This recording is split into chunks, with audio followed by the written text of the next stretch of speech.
Let's rewind back to your first kinetic operation with the blue on blue. We have this report of like a massive enemy attack that goes on.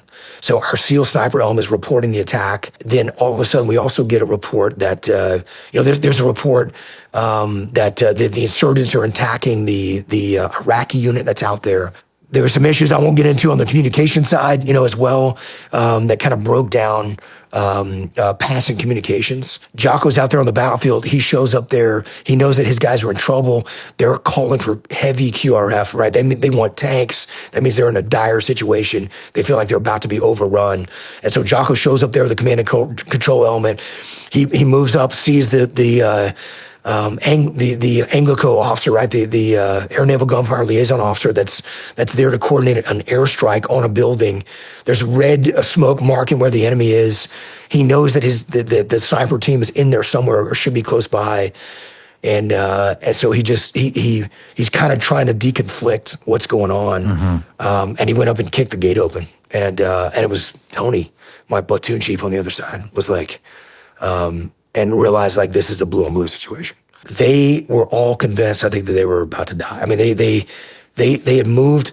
They moved out to a sniper position under cover of darkness. They realized that where they were was not a good and defendable position. They didn't have visibility on where they needed to see to cover the road that they were supposed to cover for the soldiers and the Iraqi, the U.S. Army soldiers, Iraqis that were moving down that road. So they moved position across the road, and they weren't able to pass that information for a series of reasons, a breakdown in communication.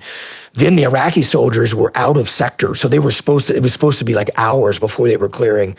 Well, some of the Iraqi soldiers, I think, decided like, hey, we're gonna get killed if we're out here. Let's get this thing over with. They like rushed to the furthest point away, from the friendly, outpost, Camp Corregidor, and then tried to rush back. And so they were out of sector. So all of a sudden, as our sniper team is setting up, they zip tied the gate to the, and they're setting up, and it's just starting to get light. So like first call to prayer goes down.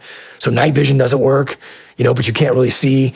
And all of a sudden they've got somebody, creeping by the window with an AK-47. Like they see the unmistakable sign of an AK-47. Like they engage that guy, and they didn't realize it was an Iraqi soldier that was out of sector. We were so fortunate to not lose any of our guys on that. And, it was horrible that we lost an Iraqi soldier on that. We took up a big collection for his family and tried to do everything we could, for him. But it was so close to being just absolutely catastrophic. We're talking, wiping half my platoon out.